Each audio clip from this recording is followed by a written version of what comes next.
Hello everyone. So today I have a different kind of a video for y'all. Recently I worked on this project of creating my own oracle card deck. And for those of you who don't know what oracle cards are, I'm sure you've heard of tarot cards, which a lot of people who are into the spiritual practices use for guidance with respect to different aspects of life. Oracle cards are similar to tarot cards, however, anybody can create their own oracle card deck. That's because oracle cards are based out of various archetypes and they don't follow the same fixed structure as a tarot card. So, in tarot cards, you need to have a certain number of cards fixed, and then there are these major arcanas, minor arcanas, and things like that.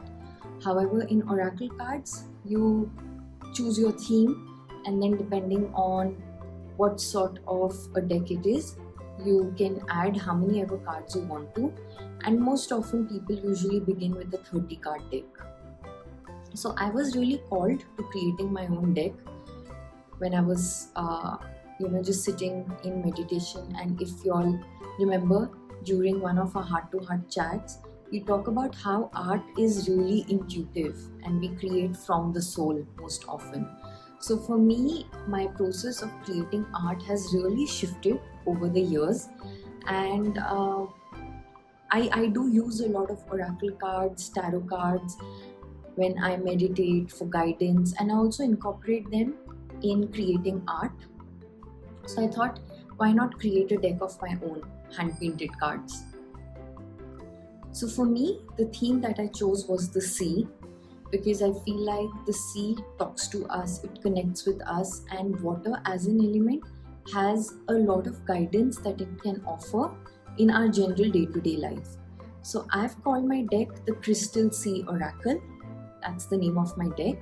And all my cards, I've tried to include the element of a sea, use different colors, sunset, sunrise, things like that, with the subject and the cards that I wanted in mind.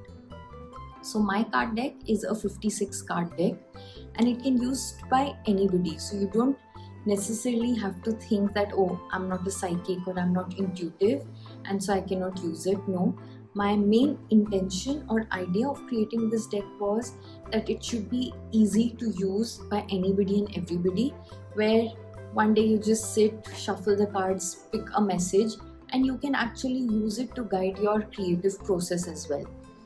So every week, because it's 56 cards, I decided to show you 8 cards every week, and the following day I will have a video up on the channel where I use a few cards from the 8 cards that I've shown you to create art intuitively using those cards.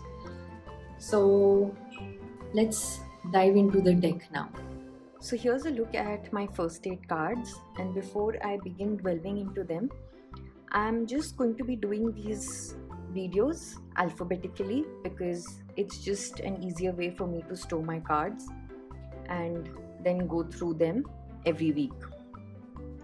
Now, to begin with, my first card that says autumn here, I have included the 4 season cards in my deck: autumn, winter, summer and spring.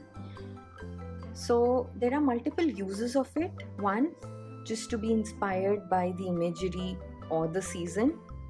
2, if you're looking for guidance and have a question in mind, it could be a significator of a timeline, maybe. And so it really depends on how you are going to be using this deck.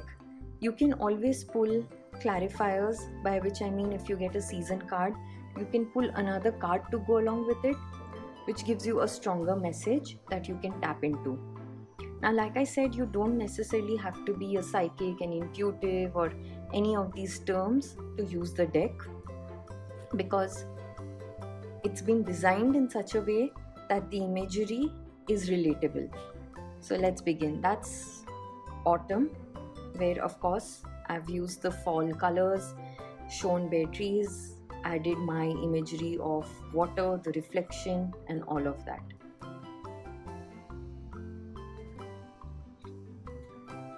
Next up is blocked. Now, this card depicts an eclipse where the light of the sun for a little while is blocked, and the kind of lovely, darker, vibrant, passionate colors that it creates and how those colors reflect in the sea. So it's a reflection of how sometimes in life we could feel blocked, we could feel like we cannot see the light. However, it's temporary, and that ray of hope, that ring of hope and light still illuminates and shines. Also, let me tell you, I have created all my cards on sort of wooden planks, like, I don't know, MDF if you call it, or just wooden base. And these are all my originals. So when my deck is ready, it's going to be a printed version of this. And of course, I have a designed box and everything. However, due to the current lockdown, I haven't yet received my sample and I cannot really talk about it, but it's going to be available. Hopefully, I truly hope that, within a month or two, my sample arrives and then I can get it out there. Also, to just produce it and print it, I am looking to start a campaign so that I can get help from y'all, help from people who appreciate such things, people who are into these things as well, to sort of help me fund and bring this together, because that's the only way where such a project by an artist can be taken forward. I have seen a lot of such campaigns on this platform called Kickstarter, which is available in a lot of countries, where a lot of either artists or mediums or psychics or different sort of people have painted or created or digitally designed their own decks, be it tarot or oracle. And the community, I know for sure, is so supportive, especially y'all, like I always say, where you're so supportive and encouraging that this dream definitely materializes. So I'll keep you all posted about that as well. Now, next up is this card Bloom, and it's just about how these beautiful fuchsias are blooming. And my image was a balcony, a flower pot on the balcony overlooking the sea. So here the imagery of the sea and the sky is pretty blurry because the focus is on the imagery of a flower blooming and the time has come to blossom and move ahead. So that's what it is. So if you notice, a few cards are directly hand painted. With some cards I've done a lot of collaging where I've used multiple stamps, cut them out and then used it to layer. The next one is this card called Calling, where I have this beautiful boat-like balloon attached to the sun, and it talks about how when you begin to just serve things in your life, you automatically are lifted towards your own calling. So again, the sea imagery, a sunset, and everything happens with time when you don't really focus too much onto the whys and hows, but just begin serving it. So that's the depiction of this card. The next card is Clarity, which to me is a little dark and gloomy when there's a lot of confusion and we feel like we don't know where we're headed. However, there's a passage, a little door, and sometimes all it takes is a shift in perspective to let that water flow in and to see things clearly.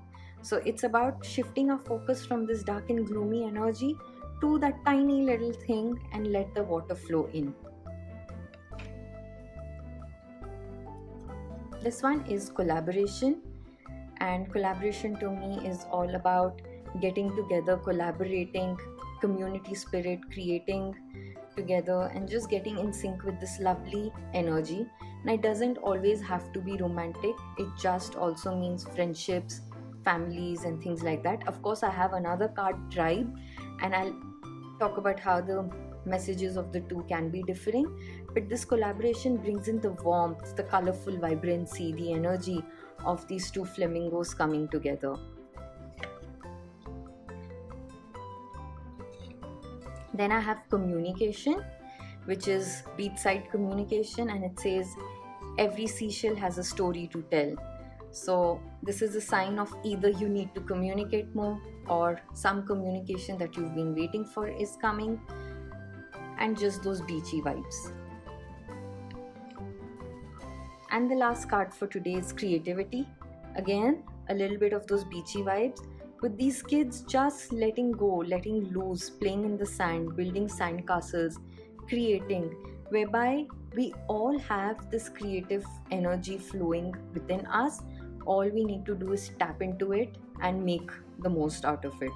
So the creative energy is flowing like the water. Sometimes it comes and goes as waves, and it's about how we tap into it and use it to create something and channelize. So that's a look at the 8 cards for today. And like I said, I will be putting up a video where I use one of these cards as my inspiration to create an art project, either a mindful journaling, a mindful tag, something. And I term it mindful because here, like I said, we're tapping into the power of a message that the universe has for us and then creating. So what I do is shuffle these cards up, randomly pull out one card, and then see how it speaks to me intuitively, how it speaks to my soul, and then create from there. I know such videos are not for everybody, but I also do know there are a lot of you out there who would enjoy these things. So I've decided to put it up on my channel, and feel free, if you do like such videos, do give it a like and a thumbs up to let me know. Leave your comment down below, because truly I really appreciate everything that you leave. That support and encouragement really goes a long way and helps artists like me know that okay, whatever we're doing and whatever we're creating is reaching out there. I also know that there are a large number of artists, crafters, and generally people who use meditative practices, the guidance of these cards in their daily life. So I do really hope that it connects with a few of you at least, and I'm able to provide you with more such inspirations and content in the future. So until the next video, take care, bye bye, and thank you so much for your support.